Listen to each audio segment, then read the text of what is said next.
think it's they need to go ahead and fight so they can get our boots weight. Because boots But why you don't bringing think up it's 50-50, Vic? Why you don't think it's 50-50? It's only 50-50 for somebody that don't have an opinion on it, that don't watch boxing.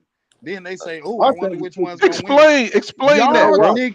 Well, I'm explaining right now. Y'all Negroes pick a side. So it ain't no side. Somebody gonna win. If you pick somebody you okay, think well, gonna just win, put your it's money not on Crawford, and I'm gonna have my 10 bands That's on just not the Spence. way the odds go.